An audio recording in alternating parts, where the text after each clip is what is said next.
भारतीय वजीर आजम नरेंद्र मोदी ने आम इंतखाबात में कामयाबी का ऐलान कर दिया। कहा 10 साल कौम की खिदमत की, लगातार तीसरी बार अवाम के एतमाद पर शुक्रगुजार हैं।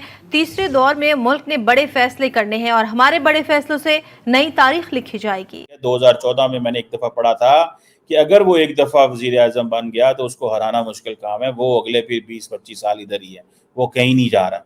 इंडिया को मुबारकबाद, भारत को मुबारकबाद, इंडियन नेशन को कॉन्ग्रेचुलेशंस और कांग्रेचुलेशन टू नरेंद्र मोदी। और दूसरे नंबर पे इंडिया को मैं कांग्रेचुलेशन करूंगा कि बड़े खुशकिस्मत लोग हैं कि उनको ऐसी जो है वो मोदी साहब उनको मिले। लेकिन याद रखें, नरेंद्र मोदी जो है वो ये 5 साल नहीं देख रहे, नरेंद्र मोदी अगले भी 5 देख रहे हैं।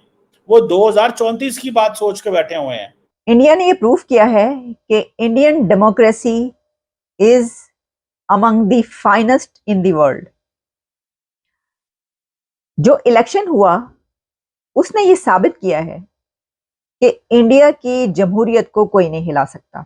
देखें, ये बात तो आपको एक्सेप्ट करना पड़ेगा कि नरेंद्र मोदी ने अकेले, उनकी जमात ने अकेले, विदाउट एनी सपोर्ट, अगर 246 सीट्स ले ली हैं, ठीक है जी, तो ये आप समझ लें कि दे हैव कम सो फार कि पूरी की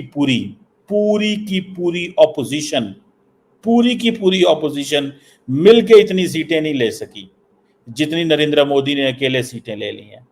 सो बहुत सारे लोग ये कह रहे हैं कि वो हार गए हैं। मुझे समझ नहीं आ रही that how he has lost. The only problem is कि वो कह रहे थे हम 400 लेंगे। The question is they have stopped at 295 और 298। That's the difference. जब पॉलिटिशियन बैठते हैं तो पॉलिटिशियन क्या कहते हैं, वो तो बड़े बड़े लंबे लंबे दावे करते हैं। पॉलिटिशियंस का ये काम होता है, they have to build a momentum.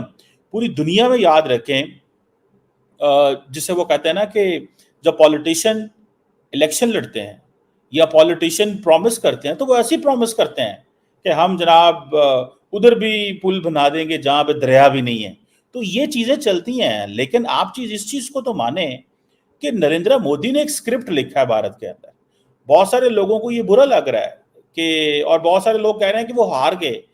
मैं जानना चाहता हूं वो कैसे हारे।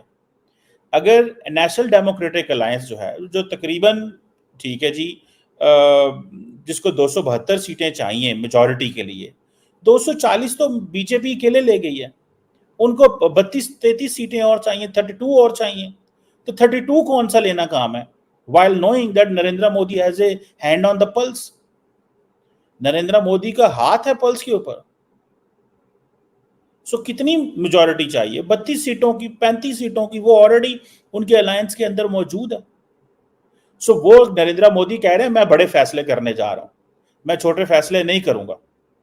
सो वो बड़े फैसले ये तो कर सकते हैं, वो कॉन्स्टिट्यूशन के रिलेटेड तो बड़े फैसले ना शायद कर सकें, ठीक है, क्योंकि वो कोलिशन अलायंस में चले गए हैं। परफॉर्मेंस उन्होंने बहुत दिखाई है लेकिन वो चले कोलिशन में गए हैं।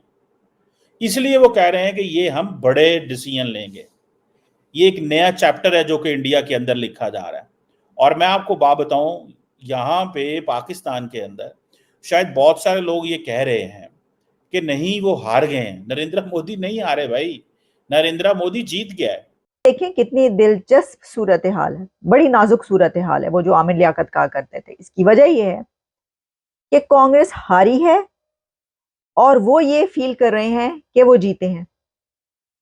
और नरेंद्र मोदी साहब और उनकी पार्टी, उनका अलायंस जीता है, लेकिन वो अपने हाई स्टैंडर्ड्स की वजह से ये फील कर रहे हैं कि वो हारे हैं, या वो हारे हैं या वो उस तरीके से नहीं जीत पाए।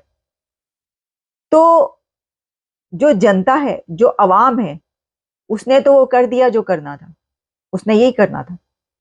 तो देखिए, अवाम, वो कहते हैं ना कि जो वो करना चाहते हैं कर देते हैं।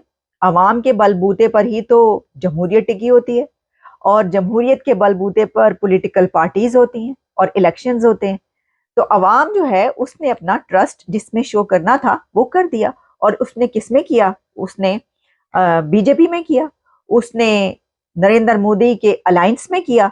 लेकिन जो कांग्रेस है उसको ऐसा महसूस हो रहा है कि ये ट्रस्ट उसके ऊपर किया गया है। इसकी वजह क्या है कि कांग्रेस जमीन से उठकर कुछ ऊपर आ गई है। बल्कि कांग्रेस के लिए तो ये जमीन से उठकर आसमान पर जाने की बात है ना। अगर आप इसको देखें, पाकिस्तान में इस वक्त क्या सोचा जा रहा है, तो जाहिर है पाकिस्तान में तो इस वक्त खुशी इस बात पर मनाई जा रही है कि अच्छा चलो बीजेपी जीत गई, लेकिन उतनी सीट्स तो नहीं ली ना जितनी उन्होंने कही थी। तो देख लो, इन्होंने तो कहा था 400 सीट्स लेंगे, कोई भी नहीं ली। देख लो कितनी बड़ी बड़ी बातें कर रहे थे। भाई आपको ये खुशी मनाने से क्या होगा?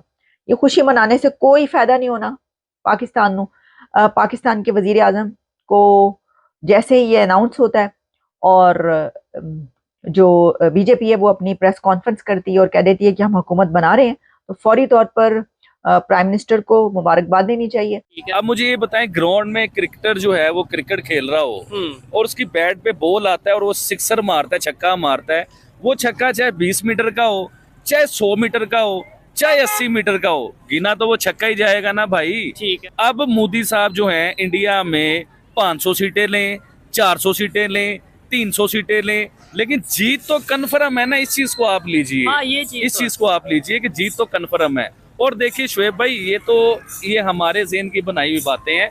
कोई भी दुनिया में इलेक्शन हो, किसी भी कंट्री में इलेक्शन हो, फॉर एग्जांपल तो 600 सीटें हैं, तो जो भी कंपटीटर होगा या जो भी इलेक्शन लड़ने जा रहा होगा ना, उसका दावा यही होगा कि मैं 600 सीटें ले जाऊंगा, क्योंकि आप अपनी प्रोग्रेस के ऊपर दावा करते हैं। आपकी प्रोग्रेस होगी तो आप दावा करेंगे ना, तो मेरे ख्याल से दावा ठीक है उनका ही। ठीक है, चलो ठीक हो गया। अभी तो मोदी साहब ने लोगों को साथ लाना है, वो साथ मिलके उनकी एक सॉलिड गवर्नमेंट बन जाएगी और इस टाइम वो इस पोजीशन में आ चुके हुए हैं कि वो अपनी गवर्नमेंट बनाएंगे। अच्छा, हैरानगी मुझे किस चीज पे हो रही है कि आज प्राइम मिनिस्टर नरेंद्र मोदी साहब का बयान आया, उसके ऊपर उन्होंने एक बयान किया कि अपनी आवाम को खुशखबरी दी कि हम जीत चुके हुए, उनका शुक्रिया अदा किया। देखिए इस बार इंडिया की फीमेल गर्ल्स जो लेडीज हैं वो बाहर निकले और प्राइम मिनिस्टर मोदी को बहुत बड़ा वोट जो है ना, वोटिंग लेडीज की तरफ से, क्योंकि लेडीज की इन्होंने बड़ी बात की थी और एक रिकॉर्ड इंडिया ने जो बनाया उसके लिए भी मैं आपसे बात करना चाहूंगा। इस बार इंडिया की हिस्ट्री चेंज हुई है सर। 65 करोड़ वोट निकले, वोटर 65 करोड़ लोग निकले हैं, हिस्ट्री कायम हो गई है। ये एक समझ लें कि रिकॉर्ड हो गया हुआ है। अच्छा, ये रिकॉर्ड अब देखें, मेरे ख्याल से पूरी दुनिया में ना किसी की इतनी बड़ी आबादी है, ना किसी की इतनी बड़ी कोई अवाम है और ना कोई ये रिकॉर्ड तोड़ पाएगा। अच्छा, हम लेते हैं चाइना को, चाइना की आबादी तकरीबन सिमिलर है, तकरीबन करीब आबादी है, तो चाइना हो सकता है रिकॉर्ड तोड़े, लेकिन चाइना रिकॉर्ड कैसे तोड़े कि उधर डेमोक्रेसी है ही नहीं, उधर इलेक्शन होता ही नहीं है, तो उधर वो रिकॉर्ड, ये मुझे नहीं लगता कि रिकॉर्ड टूटेगा। लेकिन ये बहुत बड़ा रिकॉर्ड है कि 65 करोड़ अवाम बाहर निकली है सर, ये बहुत बड़ा रिकॉर्ड होता है। ठीक हो गया। अच्छा, अगर एवरेज की बात करें, देखें बहुत सी चीजें हमें मतलब थोड़ा सा अगर हम सोचें तो सामने आती हैं। वहाँ पे 1 अरब 40 करोड़ अब पब्लिक है और उसमें से 65 करोड़ ने अगर वोट दिया है, तो ये एवरेज देखें। और पाकिस्तान में टोटल कितनी आबादी देखें, 24 करोड़, 25 करोड़, 27 करोड़, ये कहा जाता है। कितनी आबादी वोट देती है भाईजान? 24-25 करोड़ में सिर्फ 5-7 करोड़ वोट डलते हैं सर, मुश्किल से, वो भी बड़ी मुश्किल से, मैं आपको बता रहा हूँ। तो उसकी रीजन क्या है? क्या हमें डेमोक्रेसी, जमहूरियत जिसे कहते हैं, उस पे यकीन नहीं है या क्या रीजन है? मैं बताता हूँ। अभी देखिए 27 करोड़, 26 करोड़, 24 करोड़, 25 करोड़ अवाम के बीच में से 5-7 करोड़ सिर्फ लोग निकलते हैं वोट डालने के लिए, क्योंकि उन वोटर्स को इस चीज का आइडिया होता है कि हम वोट डालते हैं, हमारा वोट वेस्ट होता है, हमारे वोट से कोई वज़ीर-ए-आज़म नहीं आता।